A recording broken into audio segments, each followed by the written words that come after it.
Hello. It's been a month, guys, and I cannot believe how quickly time flies. In today's video, I'm going to talk about a little wobbly here. In today's video, I'm going to talk about how the process of renewing and extending a stay in the country. So those who've been following me know that I'm traveling with a group of 4.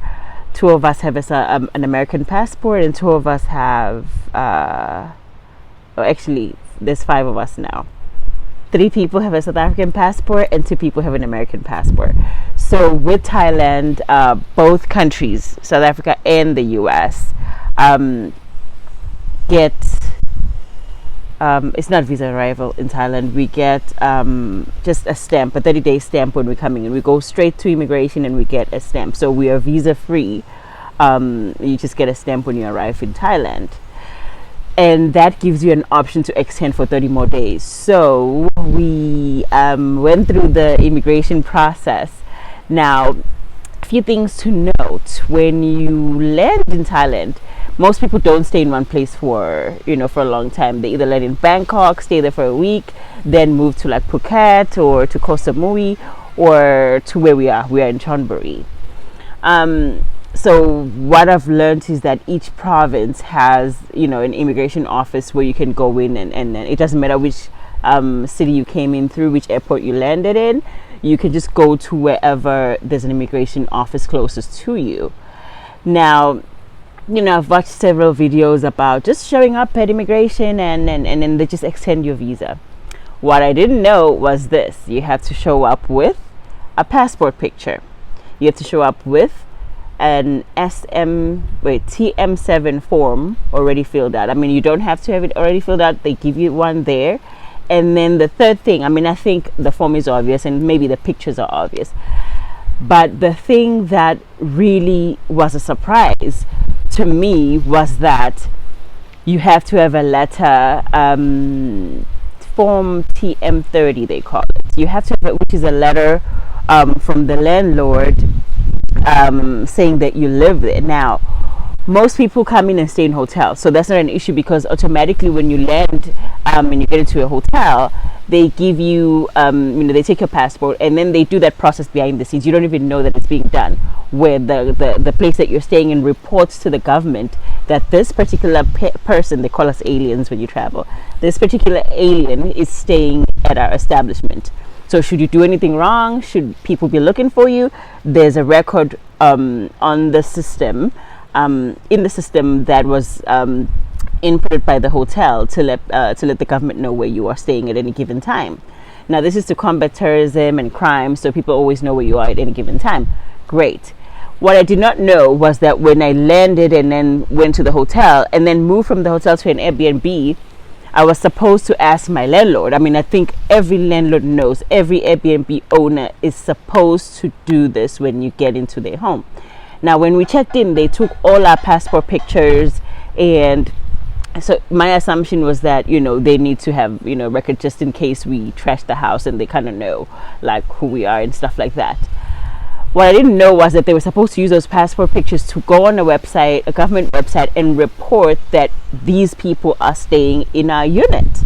I didn't know that until I went to try and extend the visa, and when we get that, they say, well, we need a letter that says you stay in this building. I'm like, well, here's my Airbnb booking. They said, no, that's not the letter that we're looking for. We need the form that was filled in when you entered, which is a form TM30, and the landlord was supposed to fill that in. And let me tell you, I'm sitting there like, what do you mean? Like, what do you mean? So then I go, and they said we can't renew your visa. Thank God I went like 4 days prior, before our time was up on the stamp. So I then I contacted the agent, the Airbnb agent. I said to him, we need proof that we stay here. And already the form that they gave us, at the immigration, they said, this is the form, have it filled out, and you're going to need to, the landlord's going to need to pay 1,600 baht per person. That's a punishment for not reporting that you guys were staying there. So now I'm like, whoa, this is a lot of money. There's 4 people, and it's like 1,600 times 4. I'm doing the math in my head. It's like something like 6,400. Don't know if my math is correct, but it's a lot of money. And so the lady goes like, oh, sure, I'll fix it first thing tomorrow morning. So the next morning she gets up, she goes there, and of course I think they tell her about the 1,600, and she sends me a message saying, oh, I have to pay this amount of money, and you guys are gonna have to pay 1,600. Thankfully, because I'm a person where something happens, I dive deep. I spend hours researching and looking at it, and I already figured out that this was something they were supposed to do. It's admin. It's basic admin that was supposed to be done when we landed and when we got to the apartment, when we checked in. The admin, if you don't do it as a person who is renting the space out, the government kind of charges you for it. So now this person is thinking that we don't know that. So I said to her, I am not going to pay for the mistakes that you made. I need this piece of paper. I need to extend my visa, and I need this piece of paper today. So she got out there, and eventually, she called us and said the papers are ready. So we rushed to immigrations, which is like 5 minutes from where we're staying. When we get there, it's hot here. It's hot. So my sister's wearing a spaghetti strap dress, and Mzali is wearing a sleeveless as well. And we're just like, oh, it's hot. Oh my God, we get to do this finally. We walk in. The minute we walk into the office, they're like, whoa, back it up, leave. So I'm like, what is going on? And then they show us a sign. The sign says, no spaghetti strap, no sleeveless. You need to be covered up. You need to be conservative. Go back, get dressed appropriately. And I'm like, after all this stuff running back and forth, we're not going anywhere. So we're now starting to look for a place where we can buy a scarf for my sister and Mzali to cover themselves up, right, and be appropriate. And we look around, and then this guy's like, hey, you guys need something? And I guess this happens a lot. We're like, yes, please, do you have a scarf? Do you have anything we can borrow? He's like, oh yeah, I can give you something for 100 baht. We're like, 100 baht? Just for 1 hour? Less than an hour, actually. The process is like 15 minutes to get the visa, the stamp extended. And he's like, yep, I need 100 bucks. I'm like, okay, so it's 50 baht per person. He's like, nope, it's 100 baht for each person. So we pay it, and then they give them these hideous things that look like they just came from a thrift store that people have been wearing for years. And of course, none of it fits Mzali, so she's walking around with like a heavy coat around her neck. And my sister is walking around like looking like she's a coat hanger with this massive coat that looks like she's in the North Pole. It was hilarious, but just take this as a lesson. Please wear long sleeves, no shorts. Wear like something conservative when you go to any government office or any temple when you're in Thailand. We learned that the hard way, because obviously there's always someone standing in the wings knowing that someone's going to show up and they're going to have to get something conservative to put on. And of course you get scammed, because now you have no options. 100 baht, they could have sold them a nice scarf for that, but no, you borrow that thing for 5 minutes and then you pay 100 baht and you return it. Anyway, the visas, the process, it was like 1,900 baht per person to renew. So you just go in, and then you fill in these forms. You give them the proof of where you live, and then each person has to have the proof of where they live. So make sure your landlord fills out the TM30 for all of you, and you get you get like passport pictures. We got 6 for 130 baht. So since we're going to be traveling, we're happy to pay for 6 pictures, 130 baht per person. 6 pictures, very beautiful pictures. I'm going to try to put the name of the place. I'm not sure how to do links just yet, but I'm going to try to put it on the screen so that because they just did such a good job with our pictures. Passport pictures are rarely ever good looking, but each and every one of us, including my baby, we all came out looking great in those passport pictures. I wish the DMV in the US can take a lesson from this guy, because baby. Okay. Anyway, so I'm excited to still be here. On an emotional level, where am I? There's a lot going on, really, personally, on a personal level. Just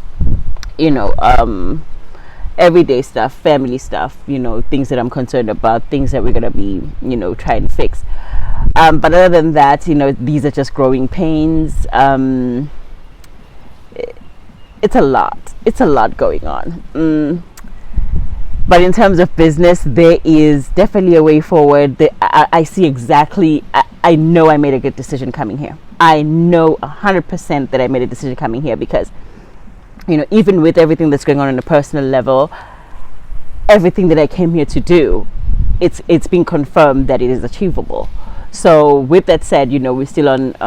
I'm just taking it easy in a sense that there's just like a dynamic, because I'm traveling with 4 other people. We're all just trying to figure out the everyday stuff of coexisting in one space together. Because I want everybody to be comfortable. I want everybody to feel free. Like, I haven't lived with Umzali for 20 years. My sister 15 years. Same with my brother, 20 years. So we're practically strangers, and there's also a little boy that I'm raising within this dynamic. I have a way that I want to raise him, and Umzali has a way that she knows how to do things. They have my sister and my brother, and we're just trying to all figure out how we fit as a family in this piece of puzzle in a foreign country, with all these visa runs and all these new foods and everybody getting sick, and it's a lot going on, but emotionally everybody seems to be happy. That's the good part. I'm so grateful that I get to do this with Umzali. If you get a chance to travel with your parent, please do it. Please do it. If you get a chance to take your family members on a trip, to do one family trip together away from home, to discover something new together. There's something beautiful about seeing everybody going like, oh, so this is how it works in different countries. Within just 1 month, I can see them having learned so much already, and it really, really, it warms my heart, and I'm so grateful that, with everything that's going on, that's still happening. We're still able to do that. At the end of this week, we moved to a different unit, really, just still in the same area. Just a different unit that just has like a play area for Sunny, an indoor play area. It gets really hot here, so as much as he loves being in the pool and he loves being on the rooftop, I need a whole lot more play areas for him, because he's a very, very active boy. So I'm excited about that, and I'm going to do a video of our current unit, the tour of that, so you guys can see like what it is and how much we paid for it. And then I'm gonna hopefully do a whole video just like financially, how much everything has cost to just be like the 5 of us here for a month. We cook most of our meals, so we have saved a lot with it. I mean, even if we were eating out, I'm pretty sure it wouldn't be that much, because like food is like $1 on the streets. Now, I wouldn't recommend anybody rushing to the streets and eating there, because when we did that, when we first got here, we got insanely sick. So we've had to just cook most of our meals. I'm going to do a whole video about that. And thank you again for coming along with us on this journey.